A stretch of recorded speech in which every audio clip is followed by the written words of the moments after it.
Fala aí, rapaziada, aqui quem fala é o Soria e tá começando mais um episódio do Fraternidade Austríaca, seu podcast libertário. Hoje temos um convidado especial, Neflins aí, se quiser se apresentar. E aí galera, eu sou o Neflins, entusiasta de economia e escola austríaca. Mantendo aí a mesma formação com o Agorista, com o seu Nascimento, tal, bem que vocês já conhecem, senão, bom, vamos ver os outros episódios aí pra conhecer. E só antes de começar o tema, falar para se inscreverem no Twitter, que vai estar na descrição. Se quiserem doar alguma coisa, dar uma esmola aqui pro pessoal, tem também o Apoia-se. Bom, então hoje, seguindo a nossa série lá de economia, vamos falar sobre ação humana. Dar uma introdução. Obviamente não vai ser tão completo quanto ler o Ação Humana, mas a gente vai fazer o nosso melhor. Então, para começar, né, falando de ação humana, basicamente é dizer que os seres humanos agem. Ou seja, o agente tenta substituir uma situação menos satisfatória por outra mais satisfatória. Para isso, ele irá utilizar dos meios à sua volta para alcançar os fins que ele determinar. Então, só age aquele que tem de escolher entre uma situação ou outra.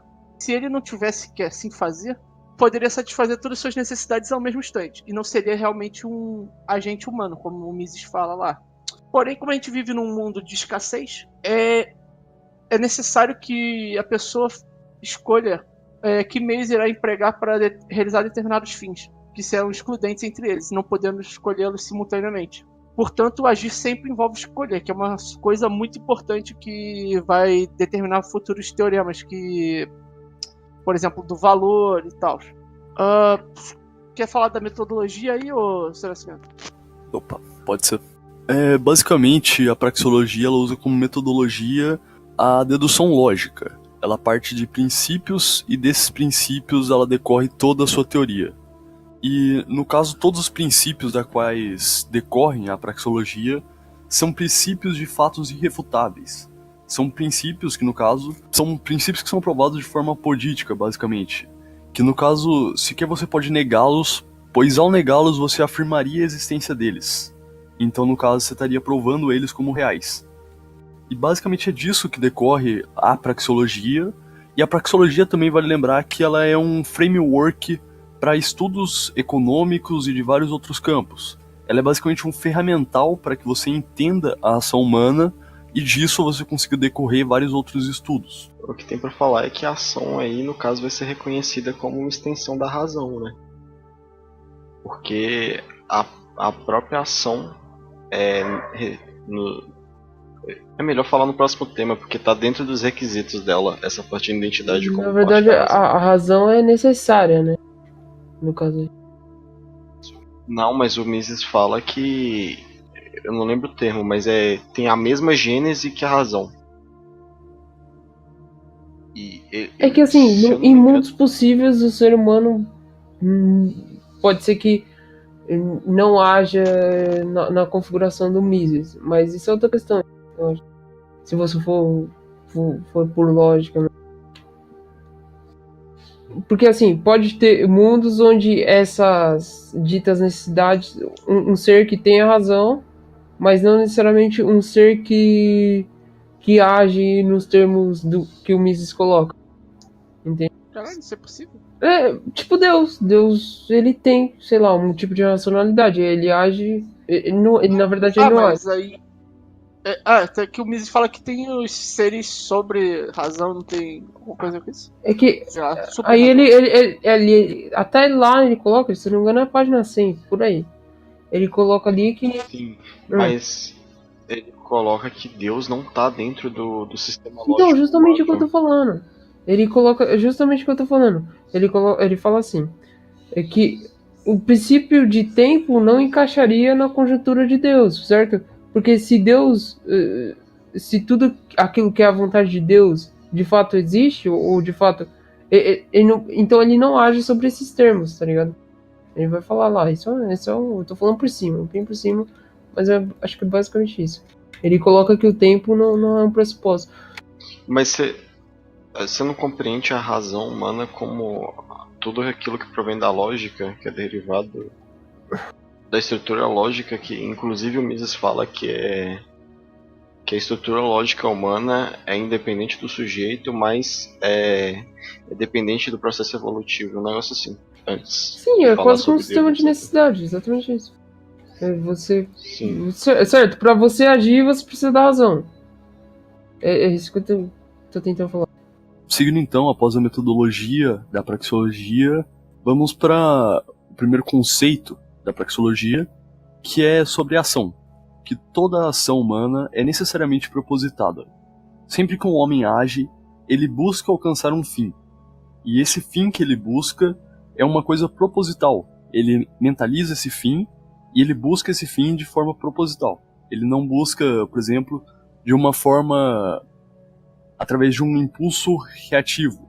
Não é como se, por exemplo, você piscasse para alcançar um fim. Quando você pisca, é simplesmente um impulso do seu corpo.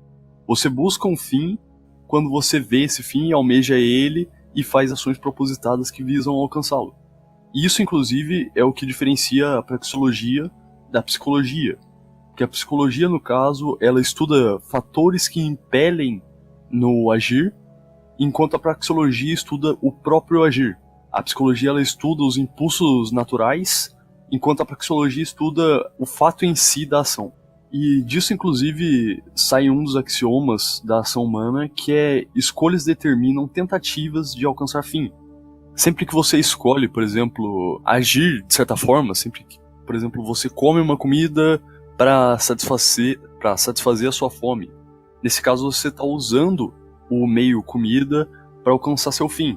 Você determinou o seu fim através da tentativa da sua ação. Você especula, né? Sim, você sempre especula. E no caso, sempre que você visa alcançar um fim, você também renuncia de outros fins.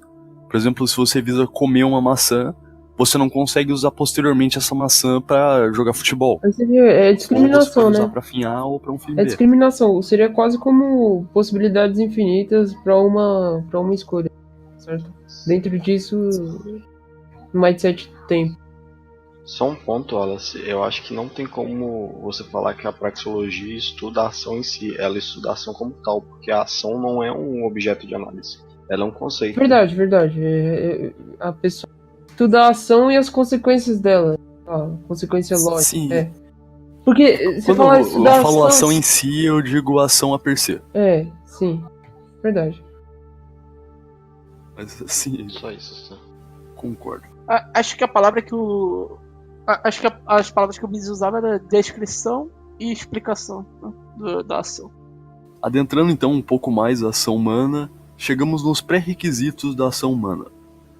E, no caso, o Mises ele coloca um axioma para a ação humana e dele tu já consegue tirar alguns dos pré-requisitos, que no caso é: todo homem age de forma a remover um estado de insatisfação. Um homem ele sempre age em meio à insatisfação, visando alcançar um estado de satisfação maior do que o atual. Isso é axiomático, no caso, se tu tentar negar esse princípio, você vai estar provando ele como verdadeiro. Então, no caso, é uma prova axiomática, é um termo verdadeiro a priori. É derivado em cima do conceito de tempo, né? Então, isso é importante. Sim, isso também. É porque assim, porque dentro do que é, sei lá, é o sintético a priori, ele tem que ser derivado dentro das categorias da Transcendentais? Mas isso não é estética. analítico? Porque É estética dedutivo? transcendental, né? Estética, né? Né, Feliz? Isso não é analítico porque não é dedutivo? Não, mas o analítico, na verdade, quando você vai... Porque ele tenta colocar como sintético, né? O que ele fala. Pelo menos lá no Foundation, sei lá, ele fala como se fosse um sintético. Ele já falou como se não fosse um sintético, fosse um axioma mesmo. Mas isso é complicado. Isso é um ponto de discordância, tá ligado? Mas você tá tentando dizer que dá pra derivar do tempo, Sim. do conceito. E ele tenta fazer isso. Pelo menos ali no começo da ação humana ele tenta fazer isso. No caso, então, voltando, o Mises ele estabelece 3 pré-requisitos da ação humana. Que no caso, esses 3 pré-requisitos são, primeiro, um estado de insatisfação. O indivíduo ele tem que estar insatisfeito com o seu atual estado. O segundo é um estado imaginário sem essa insatisfação atual. É o indivíduo conseguir visualizar um estado futuro em que essa insatisfação atual não exista. E então a crença, que é o terceiro pré-requisito, a crença de que a ação pode aproximar o indivíduo desse segundo estado, que é o estado em que essa insatisfação não existe. Teoricamente, você não vai conseguir alcançar esse estado de insatisfação zero, só que pela ação você consegue aproximar, pelo menos. Você consegue reduzir a sua insatisfação de modo que você esteja mais satisfeito, por assim dizer. Você tem que só ressaltar que, tipo, sem esse terceiro, a expectativa, no caso, nenhuma ação seria viável. Basicamente, o homem teria que se conformar com esse estado de desconforto. É daí que vem a causalidade, que é o mindset da ação humana, entende? Se você não imaginasse que a sua ação causaria um efeito e modificaria o mundo, certo? Planejando um efeito desejado, ou seja, especulando um efeito desejado, isso não ocorreria, tá entendendo? Então, as pessoas não agiriam nesses termos. Então, daí que vem a causalidade, também, que é um conceito importante. Sim, e a causalidade, no caso, está bem ligado com isso. Principalmente por você inferir que a sua ação ela vai ter um efeito causal que vai melhorar seu estado de satisfação. E na verdade, assim, pode ter um efeito até contrário, certo? Você pode fazer uma ação que você imagine que isso vai causar determinado efeito e na verdade isso é pior. É contraproducente, né? Vai ser até pior. Mas é que tá sempre naquela questão de expectativa e especulação que tu falou antes. Não dá pra ter uma garantia, assim. E é esse terceiro pré-requisito que também faz a ligação com a razão. Que se o indivíduo não fosse capaz de formular racionalmente que a ação dele modifica o ambiente, ele não agiria. Ou seja, indivíduos que não são dotados de razão não são indivíduos porque eles não agem. Indivíduos que não são dotados de razão, sei lá. Eu tô negando que é um indivíduo, no caso. A conclusão nega a premissa. Foda. Adentrando o próximo ponto, então, a racionalidade da ação, nós podemos falar que toda ação é sempre racional. Isso é axiomático e está dentro do próprio conceito de ação para Mises. Pois no caso o indivíduo, ele sempre visa a sua ação de modo a satisfazer um desejo que ele possui, que no caso é reduzir a insatisfação. E como o indivíduo ele sempre visa isso, ele sempre, no caso ele imagina uma forma de se alcançar um estado em que há menos insatisfação, o indivíduo ele faz isso conscientemente. Ele racionaliza esse estado e ele o põe em prática através da ação. Portanto, toda ação é necessariamente racional. E no caso, uma ação não racional não é uma ação. Ela é uma reação e aí ela volta naquele começo de instinto. Que no caso, sei lá, se alguém bate com um martelo no seu joelho e você levanta a perna, não necessariamente isso é uma ação. É simplesmente o seu corpo reagindo a um estímulo. Ele cita até o exemplo dos órgãos, né? Que, na verdade, os seus órgãos, eles não necessariamente agem pela razão. Você pode até esticar, digamos, sei lá, que você estufa o peito. Isso seria uma ação racional. Mas o ato de respirar, por exemplo, aí já não seria considerado. Mas o estufamento do peito está relacionado mais ao músculos. Não, mas você pode, eu estufei meu peito. Quando o médico, por exemplo, fala pra você,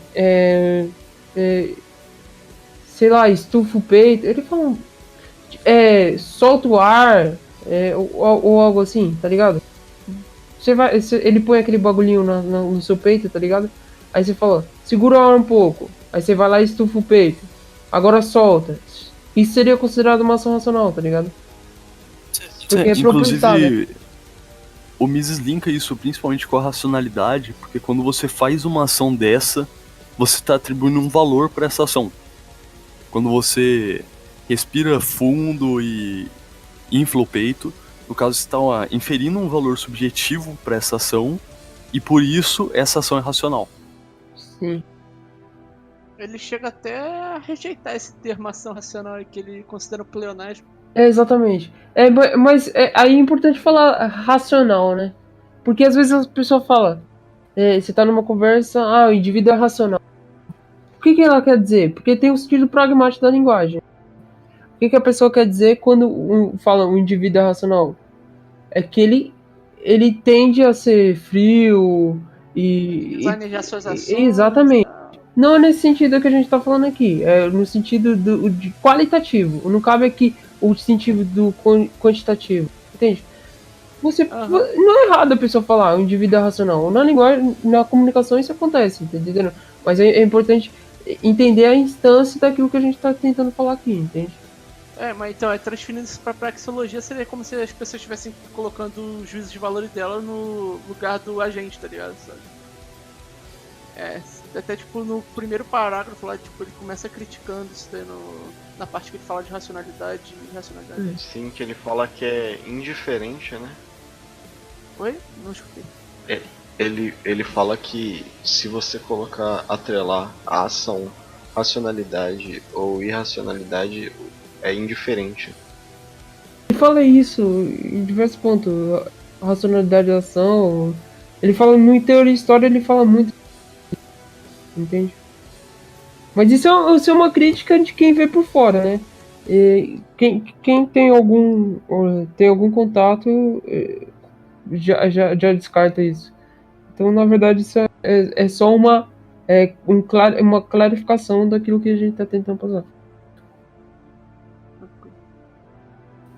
Então ligando já esse ponto da ação propositada que a gente acabou de falar, dá para ligar isso diretamente com a questão dos meios e dos fins. Porque toda ação propositada, ela visa fins através de meios. E no caso, esses fins são aquele ponto que eu falei de um estado em que há menos insatisfação, que no caso, o que é um fim? É um homem com desconforto que visa acabar com esse desconforto.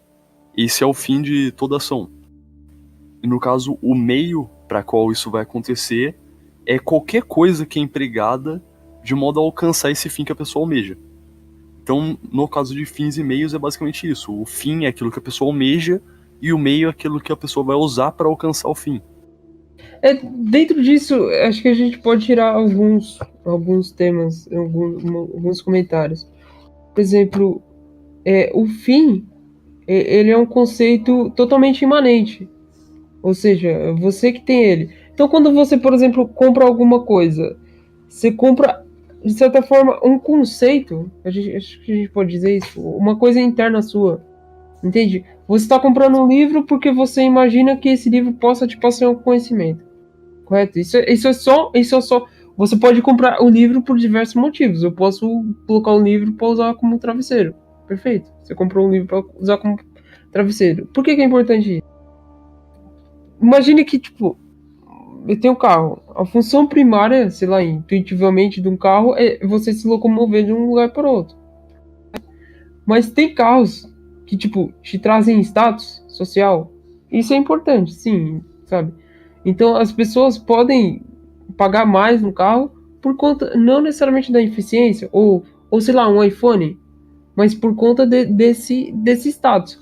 O que eu tô dizendo? Que ele é totalmente imanente. Então você compra um carro, por exemplo, quando mesmo for no sentido primário lá, para você se locomover, ou seja, tá entendendo?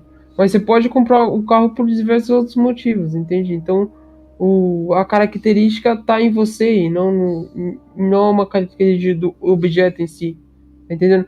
Por que isso é importante? Isso é importante na propaganda. Sem falar que é importante para tu não cair em erros.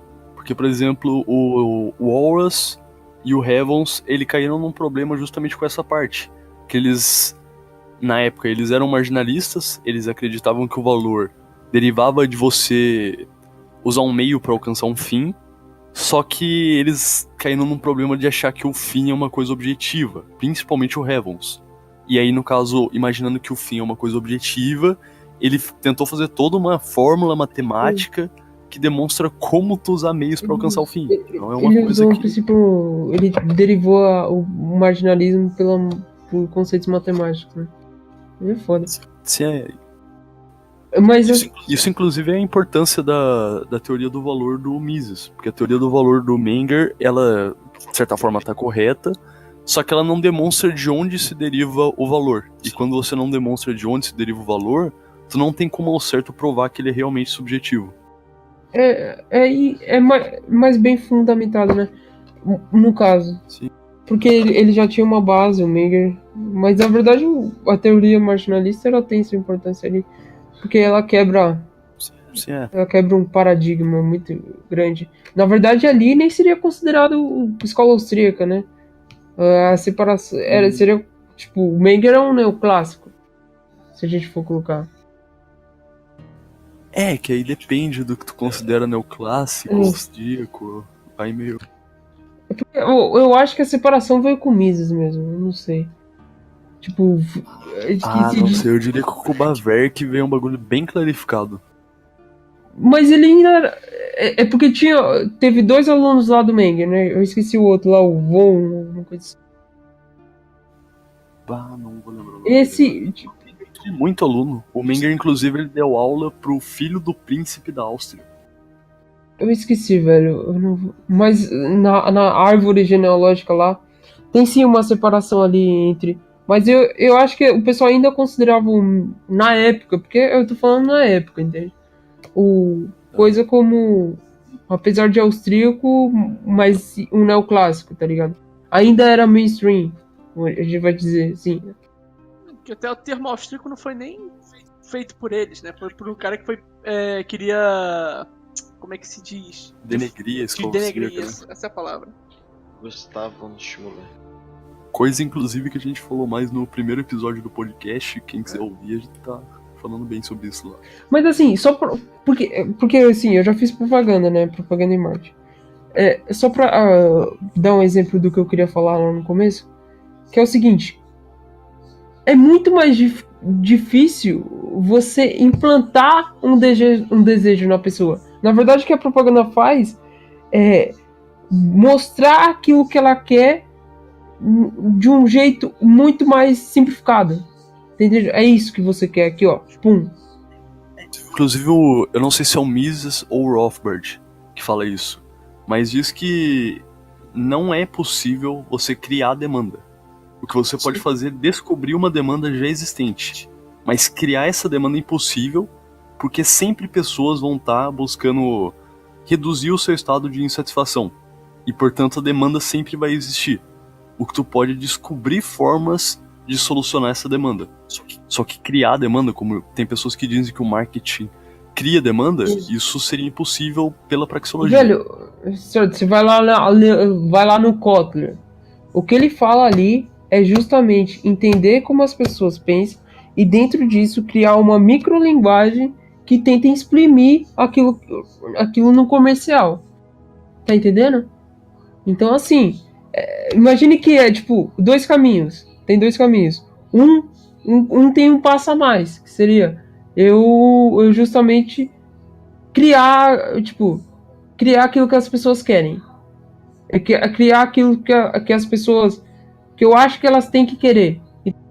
Ou tem o outro passo que é criar aquilo que as pessoas querem. Tá entendendo? Então necessariamente eu ia ter que passar por 2 passos. Isso não faz sentido. Você quer lucro, então o que é mais rápido você vai fazer, tá ligado? Então é isso. Mas aí a pessoa pode falar de padrão de consumo, isso é outra história, mas isso faz parte da interação social que necessariamente tem diluição de informação e aquilo que você conhece é dependente disso, mas isso é outra história. Tá, Nef, só pra complementar a parte que você falou do carro sendo um fim tanto para locomoção, tanto para um estado social, tanto o objeto como um estado de espírito ou qualquer coisa que a pessoa vai empregar como fim não é excludente, ou seja, aquilo que ela está empregando como fim, ela pode atingir vários objetos. O objeto pode ser o mesmo para vários fins que a pessoa tem. Ele pode agradar a pessoa em diferentes necessidades. Você concorda com isso? Pode ser, porque assim, a pessoa. Tá, você escolhe um objeto, você tem uma reunião de características que você especula naquele objeto. Tá entendendo? E dentro disso pode ter duas coisas que você considera boas. Tá entendendo? E dentro da sua escala de valores e escala de preferência, porque é escala, né? Você não numera isso aí. Não numera no sentido como se fosse preço, etc. Como se fosse um número cardinal. É escala. Você tá ali. Fala. Inclusive, essa forma que o objeto atende o fim que o indivíduo tem pode ser usado pelo indivíduo para escolher entre a oferta de vários objetos diferentes. Exatamente. Isso pode ser tipo um segundo. Eu tenho 2 objetos aqui, pô, eu tô em dúvida. Me parece parecidos, entende? Então, esse aqui eu tenho um ganho a mais, então eu vou nele, pronto. Sim. Mas sim, é possível. Seguindo então agora, vamos adentrar na parte das categorias da ação humana. E a primeira categoria, e eu diria que talvez a mais importante, é a categoria da valorização. Que no caso, o valor, ele é uma coisa subjetiva e é a demonstração de como você avalia um bem na capacidade dele de alcançar seus fins. E essa valoração, ela é demonstrada a partir da ação humana. Sempre que você age, sempre que você faz alguma coisa, você demonstra que você está usando um meio para alcançar um fim. E esse fim é demonstrado que você valora ele pelo menos mais do que o bem que você usou. E, em suma, essa é a parte do valor. E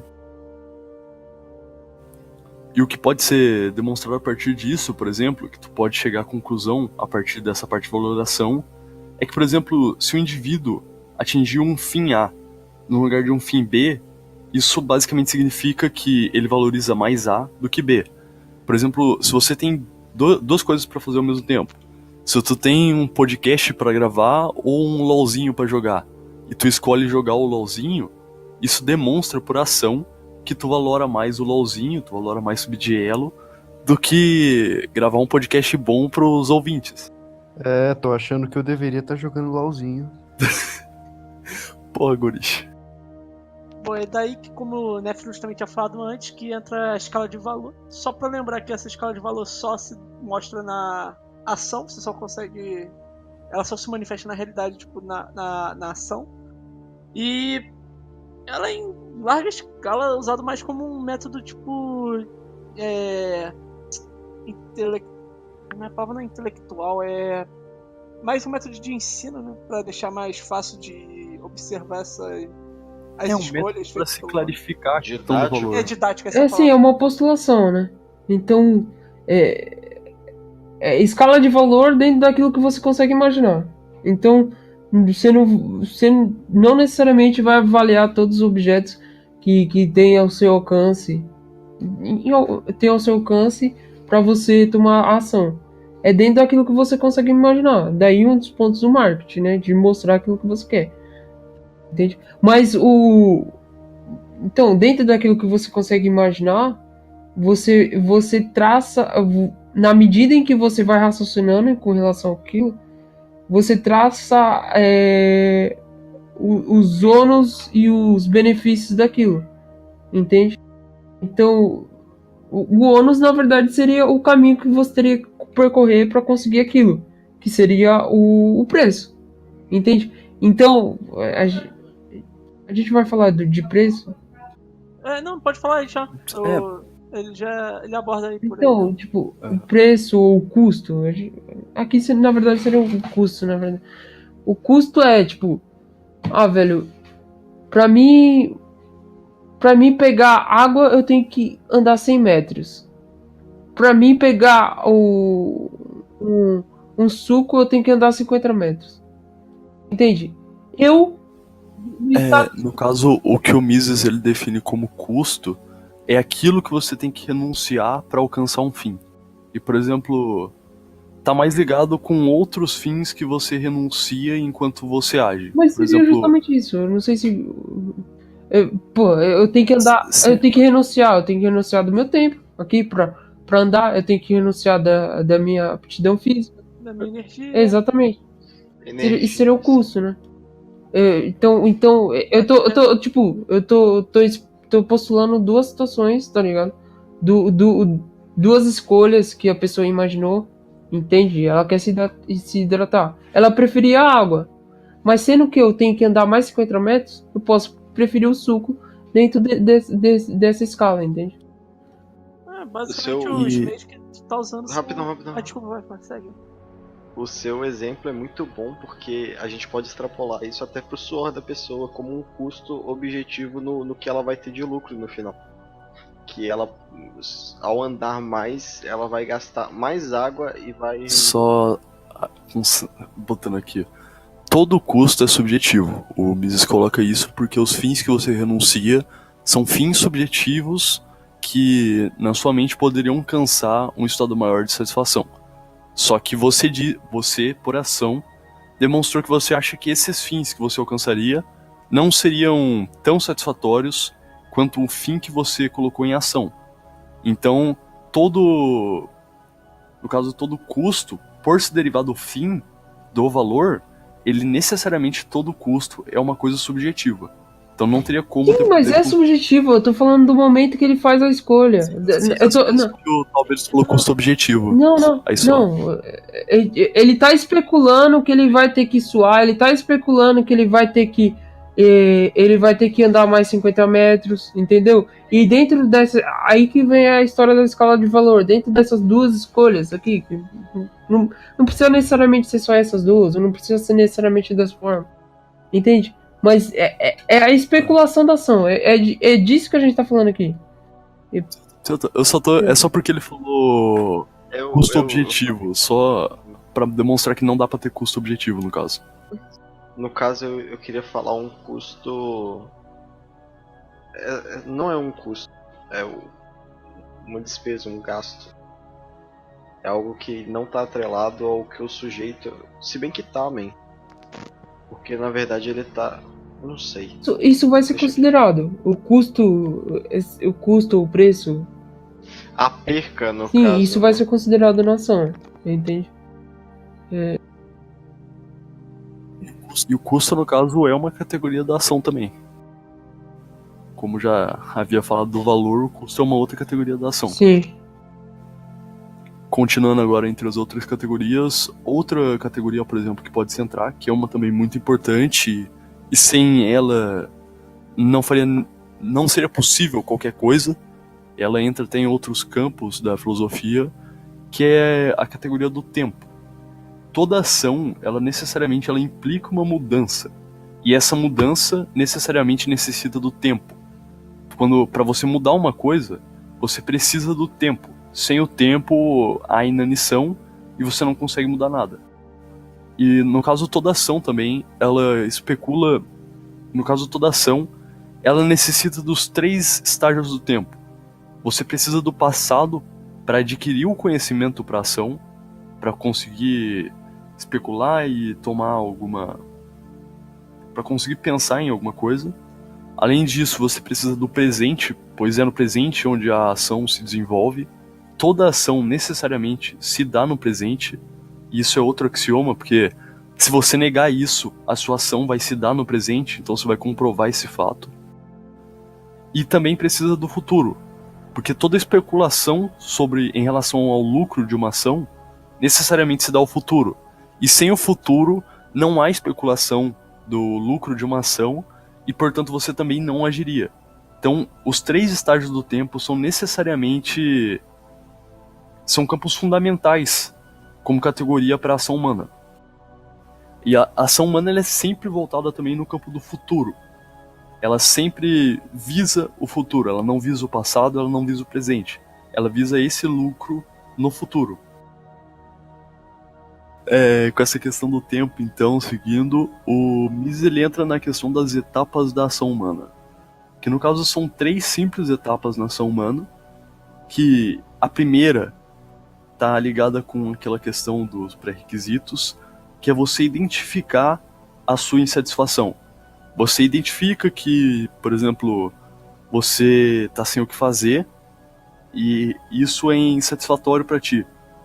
E a partir disso, você identifica um estado de insatisfação e você preenche o primeiro pré-requisito da ação humana. E aí, no caso, você planeja como você vai resolver esse estágio de insatisfação que você está. E nesse caso, você já bate os 2 pontos dos 2 pré-requisitos finais da ação humana, que é imaginar um estado sem essa insatisfação e imaginar um meio para se alcançar esse estágio. Que no caso, essa questão do planejar é você pensar em qual caminho que você vai tomar para alcançar o estágio sem insatisfação. E aí, por fim, tem o estágio final, que aí é a própria ação, que é o escolher. É você escolher qual meio você vai usar a partir do seu planejamento para se alcançar o fim que você quer, que vai remover ou chegar próximo da remoção da sua insatisfação. E no caso, nessa questão, o tempo ele é necessário, porque são 3 tempos diferentes. O identificar, ele decorre no presente, no passado. A insatisfação, ela está sempre no presente, mas tu identifica coisas a partir do passado. O planejar, resolvê-la, está no futuro, porque tu planeja as coisas, tu especula com base no futuro. E o escolher sobre o meio a qual você vai usar para alcançar esse fim, ele está na ação que se decorre no presente.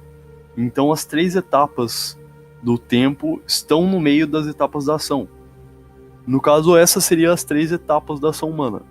No caso, outra coisa que seria importante também falar é que dentro da praxeologia, para Mises não podem haver ações simultâneas.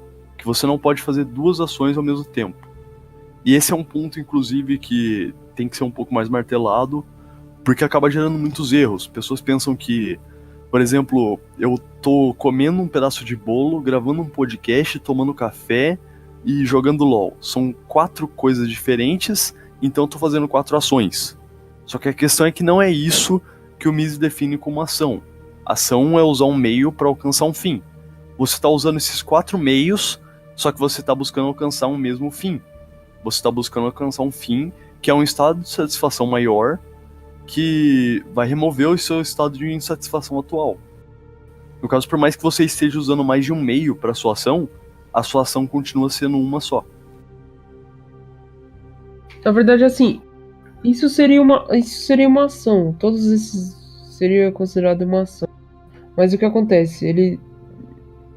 Você pode, na verdade, você pensou que você fazendo isso poderia melhorar o seu estágio atual. Por quê? E dentro daquilo que o seu corpo dá suporte para fazer, você decidiu agir assim. Por exemplo, você só faz isso porque é possível que você faça, entende? Você só tá jogando LOL, comendo bolo e sei lá, gravando podcast, porque é possível que você faça assim. Mas a ação seria considerada, tipo, você sempre tá pensando no sentido fechado, ou seja, você sempre tá pensando como eu posso resolver isso aqui. Depois você vai começar como eu posso resolver aquilo outro. Então, dentro desse mindset, você toma só. Não sei se ficou claro, porque você me confundiu. As ordens dos fins mais urgentes, né? Isso daí que você tá querendo falar? Mas aí, dentro disso, você... Peraí, eu consigo aqui... Eu consigo fazer isso e aquilo outro. Ao mesmo tempo. Entende? Ao mesmo tempo, sentido intuitivo. Entende? Mas se fosse algo contraditório, eu não consigo ler enquanto eu tô jogando LOL, tá entendendo? Então aí já teria problema nisso. Seguindo então com talvez no caso vai ser o último que a gente vai abordar, mas a última categoria da ação humana entra a incerteza. Que a incerteza, no caso, ela está intrínseca em toda ação humana, pois se você soubesse o futuro, no caso você não poderia escolher. Se você soubesse, por exemplo, se eu soubesse hoje que amanhã, 3 horas da tarde, eu vou estar exatamente em tal lugar, fazendo tal coisa, em tal horário, tudo exato, eu sei exatamente o que vai acontecer. Se eu soubesse isso, eu não teria escolha. Eu não teria escolhido isso. Isso simplesmente seria uma coisa que eu saberia que ia acontecer e aconteceu. Então, no caso, eu não agiria, porque a ação é uma coisa consciente. Quando você não tem a consciência daquilo que você está fazendo, você simplesmente faz porque aquilo está destinado, por assim dizer. Não estou defendendo determinismo, nem livre-arbítrio. Só que quando não é uma ação propositada, não é uma ação humana. Então, no caso, não tem como você saber o futuro. Justamente por esse campo da incerteza. E junto com isso, da incerteza, o Mises, não sei ao certo se foi o Mises ou o Rothbard, mas eles derivam que há 3 formas de agir. Que a primeira é o gambling, que o gambling significa mais ou menos jogando, que é você, através de uma sequência de resultados, de algum conjunto de eventos, você tentar especular o seu futuro. Por exemplo, você tá com um baralho de cartas jogando. Você tá jogando 21 e as suas 2 primeiras cartas são um 2 e um 9. E aí, no caso, tu tem 11 e tu especula a partir do conjunto que você tem que se tirar mais uma carta, o seu conjunto vai ser muito melhor. E a partir desse gambling, desse jogo que você jogou, que no caso isso tu pode linkar com a função empresarial de mercado, tu consegue se aproximar do seu fim a partir da sorte, por assim dizer. Mas no caso é sempre dependendo da sorte. No caso do gambling, você não está analisando, planejando nem nada, você está simplesmente jogando com a sorte. A segunda forma de agir é a forma especulativa, que no caso é a habilidade que nós temos de entender como o futuro funciona. Que isso não é prever o futuro, mas sim entender como ele funciona, como as coisas se decorrem no tempo. E no caso, uma das coisas que o Mises fala sobre isso é que toda ação necessariamente é especulativa, porque em toda ação você necessariamente está especulando que aquilo que você está fazendo vai lhe ajudar a alcançar um fim maior, um fim mais valorado do que o meio que você usou, que você vai reduzir seu estado de insatisfação. Portanto, toda ação é necessariamente especulativa. Ela usa de informação, da informação que você tem, e conforme você tem informação, quanto mais informação você tem, menos arriscada essa especulação é. E aí, no caso, essa é a parte especulativa. O terceiro ponto que entra é a parte do planejamento, que é quando você passa a não só especular o futuro, entender o conjunto que pode oferir nele, mas você passa a entender como funcionam os meios que você possui e como os meios que você possui, se bem planejados, podem te ajudar a alcançar o seu fim. Por exemplo, se eu tenho uma moto e dinheiro para pagar o ônibus, eu planejo uma forma de chegar no trabalho mais rápido, e a partir disso, a partir da análise dos meios que eu possuo, eu chego a uma conclusão da qual eu vou usar na minha especulação da ação. Algo a agregar alguém aí? Agorish, Neflin, Sora? Tem um comentário sobre o que você falou. Quanto mais informações que eu tenho, menos a incerteza, menor a incerteza que eu vou ter nessa ação. Isso na verdade não procede. Não é incerteza, é mais em relação ao risco. O risco daquilo que é porque no caso, a informação quanto mais... que você tem é do passado. Entende? Aí a informação que você tem é do passado. E é diferente do... Não necessariamente. Como não, sinceramente? Por exemplo, se o governo imprime dinheiro e todo o resto permanece igual, sem nenhum acontecimento no passado, eu consigo perceber que cada unidade monetária vai perder valor. Mas se todo o resto permanece igual é foda, né? Não, eu falo todo o resto permanece igual só pra encaixar no exemplo. Mas, porra, aí você fode o esquema, né?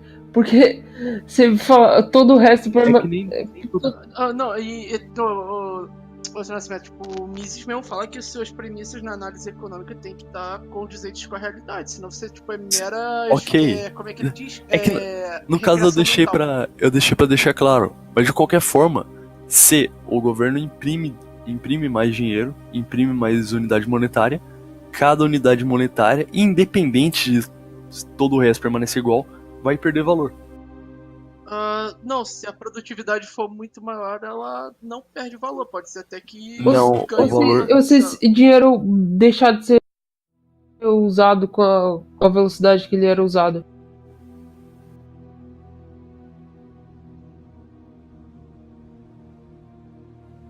É porque assim, o dinheiro ele faz sentido quando a troca existe, entende? Então ele é um meio para troca dentro das características lá da própria teoria monetária do Mises, entende?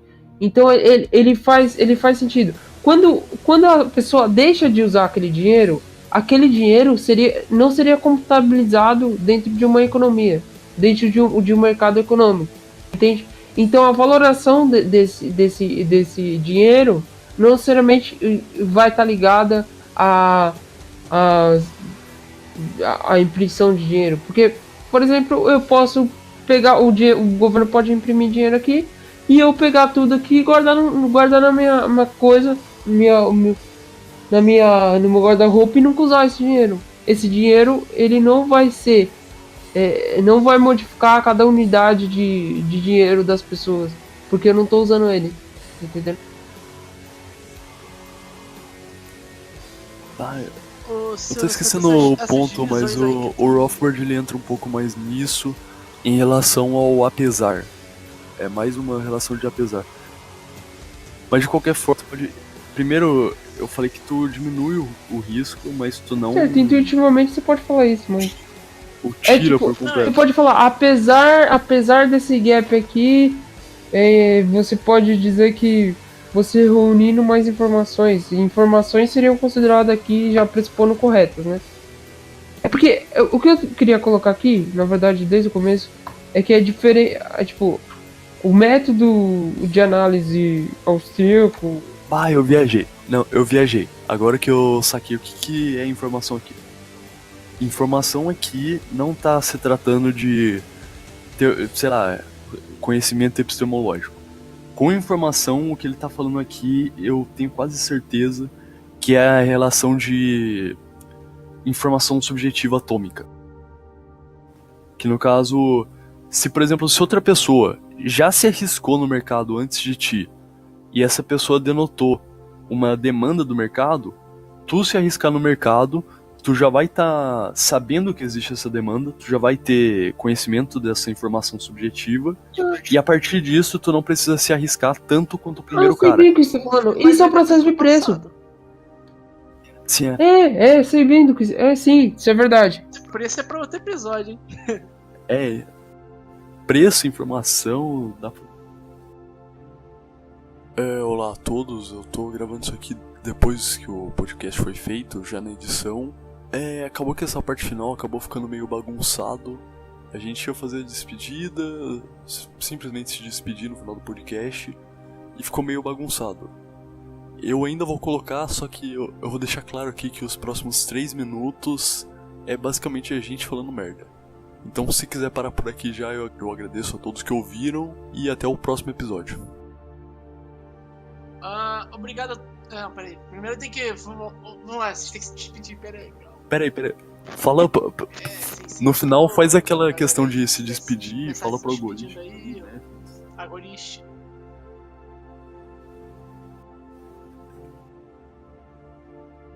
malvado. Agoriste? E é isso aí. Então, Ah, se e você aí? quiser dar umas últimas palavras aí, a falsidade continua. Até mais, senhores ouvintes. Muito bom. Queria dizer como últimas palavras que essa foi uma das coisas mais falsas que eu já ouvi na vida, tá, senhor Tá Nascimento? bom, agora deixa a porra. Creio que foi a gostaria de vossa dizer mãe também, dizendo por que final, lhe ama. Foda-se o que você tá dizendo, senhor Nascimento. Queria deixar pro final pra dizer também que eu ainda acho que vocês sejam desocupados, mas eu ainda mantenho a esperança de que vocês encham o meu rabo de dinheiro.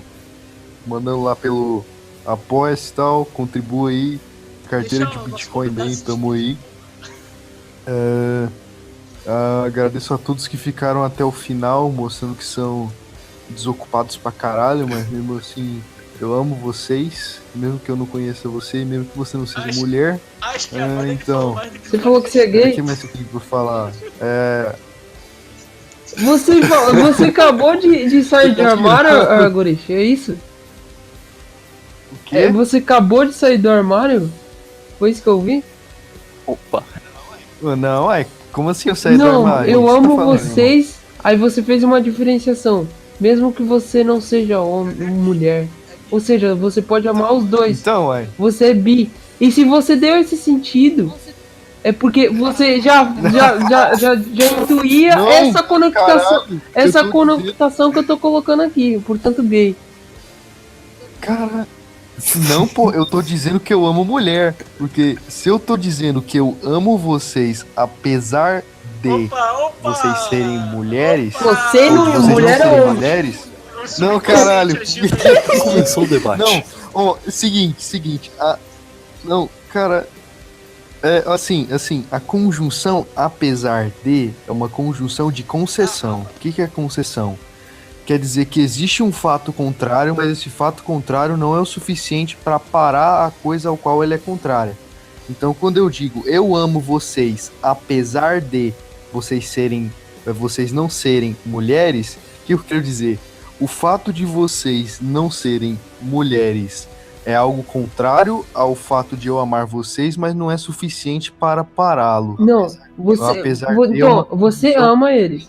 E a conexão. Então, Não, peraí, então, só um segundo. eu estou demonstrando Mas amar Pablo não Vittar do necessariamente caralho. significa que tu... que eu tenho preferência de mulheres Você pode em até relação a ter homens. preferência, mas você também se corta pro outro Ô, lado. Neflis, mas amar não necessariamente significa Não, que mas vai a dar. conotação aí seria essa, justamente essa, porque ele colocou esse. Ele disse eu amo e num sentido de carinho entre podcaster e ouvinte. Não, ele dá o cu mesmo. Você quer defender.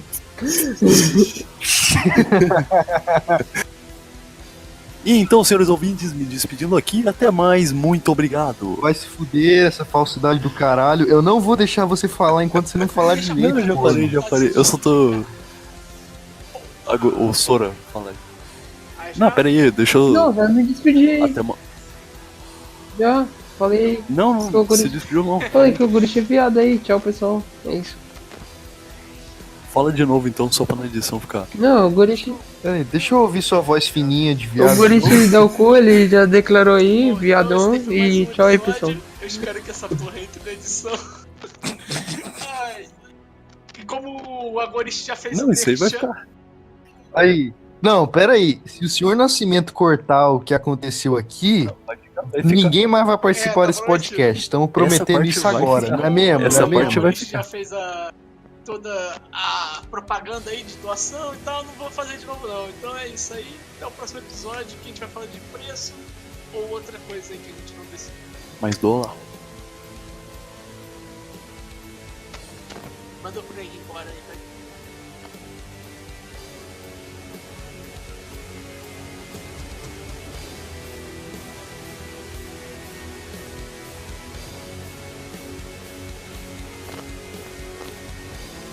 Aí, ô Netflix, qual é a história que fala que tu é motoboy ou coisa assim? Só não, pô.